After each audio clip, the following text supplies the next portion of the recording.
नमस्कार, आप देख रहे हैं न्यूज नेशन का डिजिटल प्लेटफॉर्म और मैं हूं आपके साथ मुदित Awaish. Hezbollah chief Hassan Nasrallah की हत्या से मिडिल ईस्ट में तनाव चरम सीमा पे है।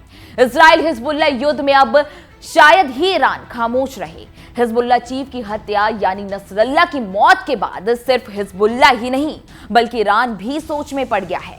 ईरान को इजराइल एक के बाद एक कई चोटें दे चुका है। पहले तेहरान में इस्माइल हानिया की हत्या, अब हिजबुल्लाह चीफ नसरल्लाह का कत्ल, जिसके बाद हिजबुल्लाह की कमर टूट सी गई है। इजरायली एक्शन पर अब तक ईरान चुप बैठा हुआ है, मगर ये चुप्पी ज्यादा दिनों तक नहीं रहने वाली है। क्या ईरान लेगा हिजबुल्लाह चीफ की हत्या का बदला? इजराइल से ईरान अब बदला जरूर लेगा, मगर कब ये किसी को भी नहीं पता। इस बीच अब जो भी नए डेवलपमेंट सामने आ रहे हैं उससे लग रहा है कि जंग की आग और भड़कने वाली है। और हम ऐसा क्यों कह रहे हैं, तो आइए चलिए इस वीडियो में जानते हैं। मिडिल ईस्ट और धुआं होने वाला है। ईरान अब इजराइल से बदला लेगा, क्योंकि वहां इजराइल से बदला लेने की मांग तेज हो गई है और रूस भी उसके साथ खड़ा हुआ है।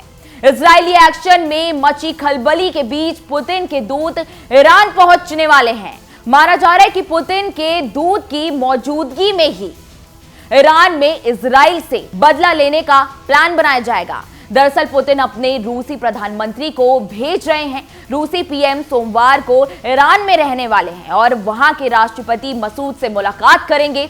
रूस के प्रधानमंत्री मंगलवार को एक इकोनॉमिक फोरम की बैठक में शामिल होंगे। भले ही पुतिन के दूत इकोनॉमिक फोरम में जा रहे हो, मगर उनकी ये यात्रा काफी अहम हो जाती है। इजराइल हिजबुल्लाह लेबनान जंग में ईरान अभी बैकफुट पर नजर आ रहा है और ईरान का इजराइल सीधी चुनौती दे रहा है। हमास चीफ इस्माइल हानिया की हत्या और अब ईरान समर्थक हिजबुल्लाह चीफ हसन नसरल्लाह का कत्ल।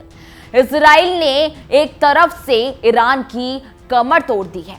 इजराइल का अगला कदम अब क्या होगा ये कोई नहीं जानता, मगर ईरान के सुप्रीम लीडर को डर सता रहा है। यही वजह है कि जैसे ही हिजबुल्लाह चीफ नसरल्लाह की मौत की खबर सामने आई, सुप्रीम लीडर सेफ जोन में चले गए। अब सवाल यह है कि ईरान क्या भी चुपचाप हाथ पर हाथ रखकर बैठा रहेगा?